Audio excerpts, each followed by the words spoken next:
Os botões de Napoleão, as 17 moléculas que mudaram a história, capítulo 3, glucose.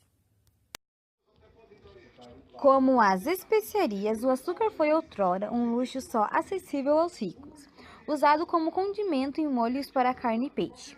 E como as moléculas das especiarias, a molécula do açúcar afetou o destino de países e continentes à medida que levou à Revolução Industrial, transformando o comércio e as culturas no mundo inteiro.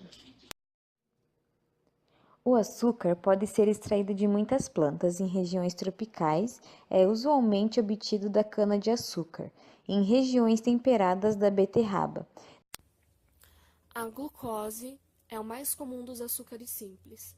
A sua estrutura pode ser representada por uma cadeia reta, em que cada interseção de linhas verticais e horizontais representa um átomo de carbono, sendo que o carbono número 1 ocupa a posição no alto. Isso é conhecido como fórmula de projeção de Fischer, uma homenagem ao químico alemão que em 1891 determinou a estrutura real da glucose.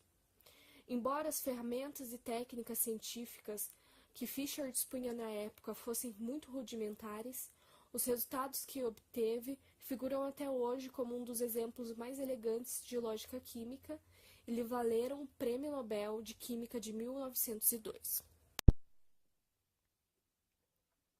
Hoje sabemos que a glucose existe normalmente numa forma diferente, estruturas cíclicas de anel. As representações dessas estruturas cíclicas são conhecidas como fórmulas de Haworth, assim chamadas por causa de Norman Haworth, o químico britânico que ganhou o Prêmio Nobel de 1937, em reconhecimento por trabalho sobre a vitamina C e as estruturas dos carboidratos. O anel de 6 membros da glucose consiste em 5 átomos de carbono e 1 de oxigênio. A fórmula de Haworth para ele indica por um número como cada átomo de carbono corresponde ao átomo de carbono mostrado na fórmula de projeção de Fischer. Na verdade, há duas versões de glucose na forma cíclica, segundo o H no carbono número 1 esteja acima ou abaixo do anel. Isso poderia parecer uma diferença muito pequena, mas ela é digna de nota, porque tem consequências muito importantes para as estruturas de moléculas mais complexas, que contêm unidades de glucose, como carboidratos complexos. Se o H no carbono número 1 estiver abaixo do anel, ele é conhecido como alfa-glucose. Se estiver acima do anel, é beta-glucose. Quando usamos a palavra açúcar, estamos nos referindo à sacarose. A sacarose é um disacarídeo assim chamado porque é composto de duas unidades simples de monossacarídeos. Uma é uma unidade de glucose e a outra é uma unidade de frutose. A sacarose contém quantidades iguais de glucose e frutose, mas não com uma mistura de duas moléculas diferentes. Na molécula de sacarose, uma glucose e uma frutose são unidas através da remoção de uma molécula de água, entre o H no carbono número 1, da alfa-glucose, e o H no carbono número 2, de beta-frutose. A frutose, ou açúcar de fruta, tem a mesma fórmula que a glucose, C6H12O6.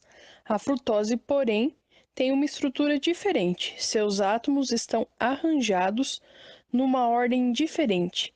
A definição química disso é que a frutose e a glucose são isômeros. Os isômeros são compostos que têm a mesma fórmula química, os mesmos átomos no mesmo número, mas em que o átomo estão em arranjos diferentes.